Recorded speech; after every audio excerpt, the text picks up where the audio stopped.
কি ভাবছেন নিরামিষ দিনে কি রান্না করবেন? আর ভাববেন না, এখন নিরামিষ দিনেও সবাই হাত চেটে ভাত খাবে। চলুন তো বানিয়ে ফেলি একটি নতুন রেসিপি।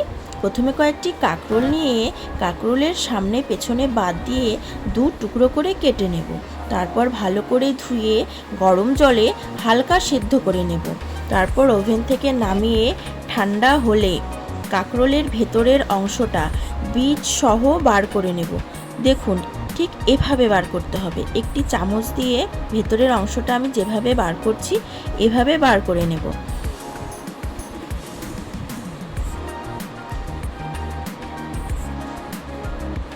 চলুন এবার বানিয়ে ফেলি একটি মশলা। টমেটো কুচি করে নেব, ছোট ছোট করে কুচি করে নেব।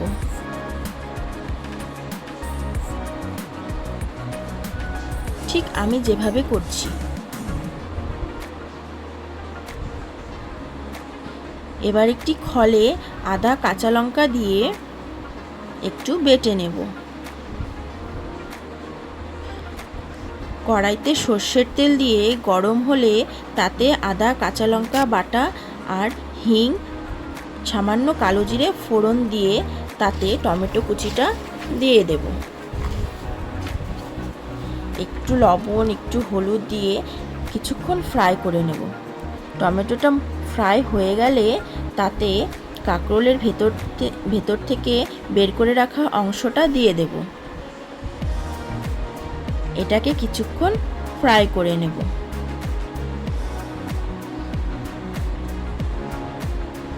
তারপর 2 চামচ সর্ষে বাটা আমি এটাতে অ্যাড করে দেব।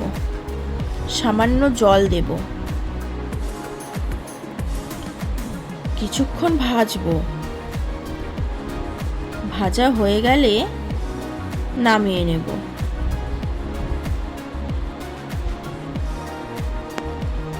কিছুক্ষণ ঠান্ডা করে নেব।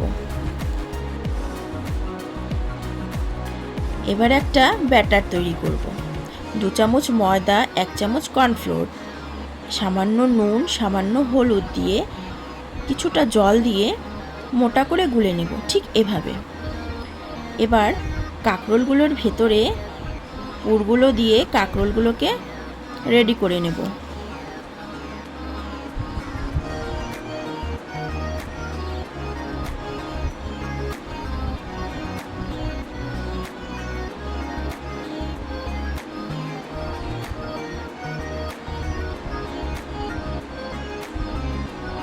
সবগুলো কাঁকরোল আমি এভাবে রেডি করে নিয়েছি। এবার ব্যাটারের থেকে 1 চামচ ব্যাটার নিয়ে এভাবে করে কাঁকরোলের মুখগুলো বন্ধ করে দেব।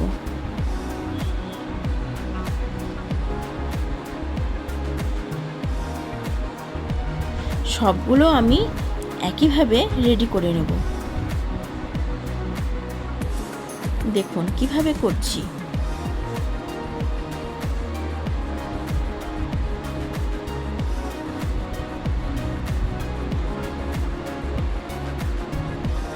ঠিক এরকম। এবার কড়াইতে সামান্য তেল দিয়ে এভাবে করে কাঁকরোলগুলো দিয়ে দেব।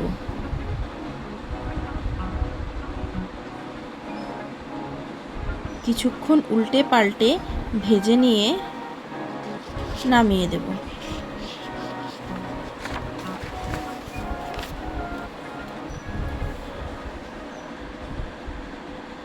ভালো করে সব পাশগুলোকে ভাজতে হবে।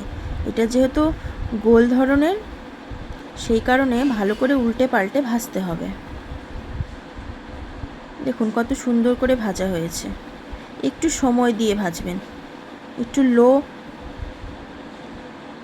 লো গ্যাসে ভাজবেন, লো ফ্লেমে ভাজবেন। এবার আমি তুলসী পত্র দিয়ে ভগবানকে ভোগ লাগাবো। গরম ভাতের সঙ্গে তৃপ্তি করে খাওয়া যাক তো। এবার আপনারা বানিয়ে ফেলুন তো চটপট, আর সবাই তৃপ্তি করে খেয়ে বলুন হরে কৃষ্ণ।